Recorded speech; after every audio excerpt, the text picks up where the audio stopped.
Olá, sou a professora Thais, e hoje a aula vai ser sobre vistas ortográficas em desenho técnico.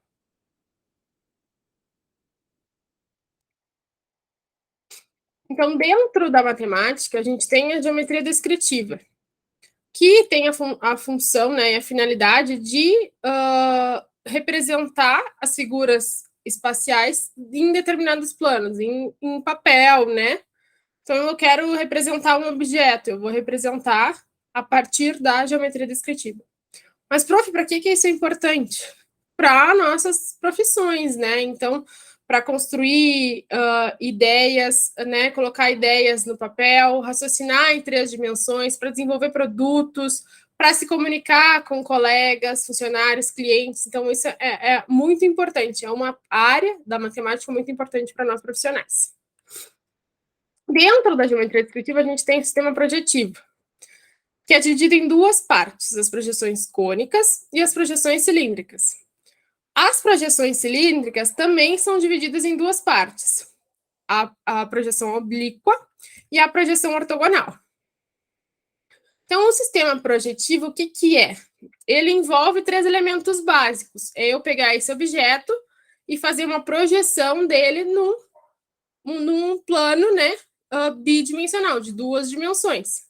Então, eu pegar uma casa e fazer o desenho dessa casa num papel, por exemplo, né? Então, eles envolvem três elementos. O quê? O objeto que eu quero representar nesse plano de projeção, que é o segundo elemento, e os raios projetantes, que é esse terceiro elemento. Então, na projeção cônica, os raios projetantes, como vocês podem ver, eles são originados, né, de um centro de projeção. Daí eles cruzam o objeto e projetam, né, o objeto no plano de projeção, diferente da projeção cilíndrica, que os raios projetantes são paralelos entre si. Então, na projeção cilíndrica, a gente tem desenhos em verdadeira grandeza, né? Dentro da projeção cilíndrica, né, a gente tem a projeção oblíqua e a projeção ortogonal. A oblíqua é quando esses raios de projeção que são paralelos entre si, porque é a projeção cilíndrica, são oblíquos ao plano de projeção, como vocês podem ver aqui. Na projeção ortogonal, os raios de projeção que são paralelos entre si, eles são perpendiculares ao plano de projeção. Então, aqui a gente tem, né, as vistas ortográficas e as perspectivas isométricas, dimétricas e trimétricas, que nem eu mostrei lá na primeira imagem. E é dentro dessas projeções cilíndricas ortogonais que a gente tem o que a gente usa em desenho técnico, né? Que é o nosso foco aqui. Então, as vistas ortográficas, que é a aula de hoje, ela nada mais é do que a representação desses objetos tridimensionais por meio de desenhos bidimensionais, utilizando projeções. Então, eu transformar esse objeto 3D num objeto 2D. Né? Então, aqui eu tenho um objeto e um carinha, ó, vários carinhas, tem até um carinha voador. E eles estão olhando esse objeto de todos os lados, né? Então, um sólido, né, um cubo, tem 6 lados, né? O dado tem 6 lados. Então, aqui eu tenho 6 possibilidades de olhar esse objeto. Essas vistas ortográficas, então, né, elas acontecem com raios projetantes paralelos entre si, que vocês podem ver aqui, ó, são paralelos entre si, né? Eles nunca vão se encontrar. E perpendiculares ao plano de projeção, que é esse plano aqui. Então, o objeto fica entre o observador e o plano de projeção. É assim que funcionam as vistas ortográficas. Então, alguns exemplos são o projeto de edificações. Então, aqui a gente tem uma planta baixa, o projeto de peças mecânicas, os detalhamentos de mobiliários. Então, a gente tem várias aplicações para as vistas ortográficas que a gente usa cotidianamente na nossa profissão.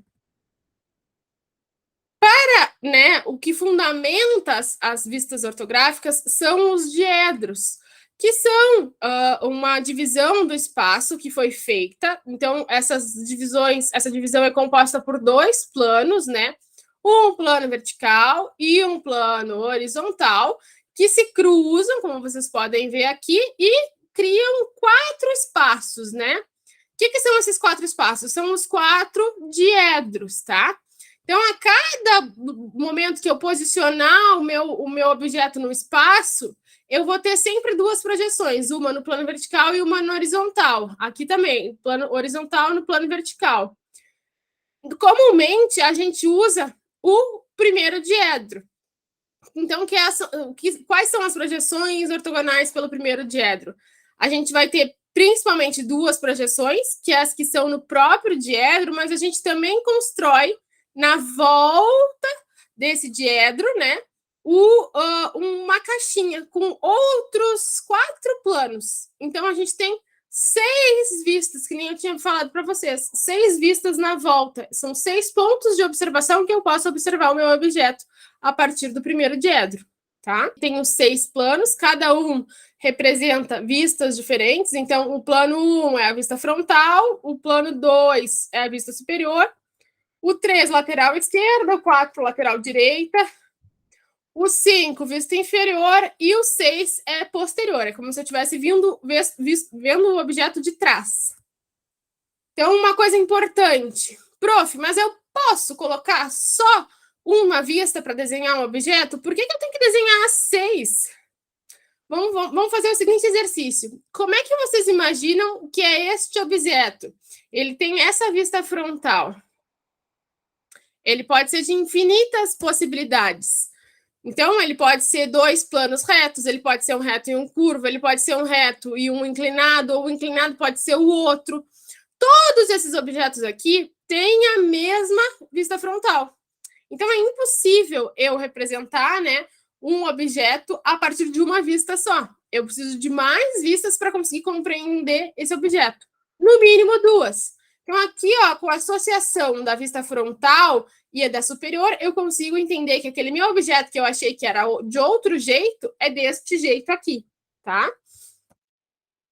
Então, que vistas eu vou escolher? Eu preciso fazer as 6? Não, não precisa. Tu precisa escolher as que no mínimo, né, para que fique claro qual é o teu objeto, que teu desenho esclareça tudo que eu preciso, né, para entender o objeto. Então, o mais difundido é a frontal, a superior e a lateral esquerda, tá? Então, aqui, ó, as 6 vistas, mas eu não preciso de todas elas. Eu posso usar só a frontal, a lateral esquerda e a superior. Mais um exemplo, né? Mais um exemplo. Um objeto e aquelas 3 vistas, né? Que a gente rebate tudo num plano só, no primeiro diedro.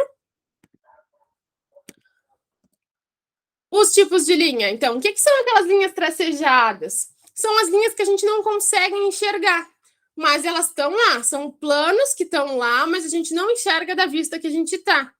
Para que eu uso elas? Para eu não precisar desenhar todas as vistas do meu objeto, para eu ter uma compreensão do meu objeto, né? Então, olha nessa imagem. Eu tenho essa vista aqui, que se eu tivesse aqui posicionada, eu estaria vendo só. Se eu tivesse aqui posicionada, eu estaria vendo só um quadrado, né? Mas eu tenho atrás, ó, esses 2 degraus, que são arestas que não são visíveis quando está na vista lateral. Mas daí eu vou desenhar como? Com linhas tracejadas. Para que quando eu olhe esse plano, né, eu consiga entender que tem alguns planos lá atrás que não estão aparecendo aqui, mas existem. Então, a atividade de hoje, a gente vai desenvolver um modelo tridimensional usando uma barra de sabão. Então, vocês vão pegar, né, o sabão e vão modelar. Vão recortando, subtraindo dessa forma inteira, que é a barra de sabão, até chegar numa barra. Num modelo, num objeto tridimensional com uma forma diferente. Depois disso, a gente vai pegar esse modelo e vai fazer a medição e vai fazer o desenho dele, das vistas ortográficas dele em escala. Então, que é a escala que a gente já aprendeu. Então, a aula de hoje vai ser desenvolver esse modelo e a gente vai dando sequência a essa atividade, tá?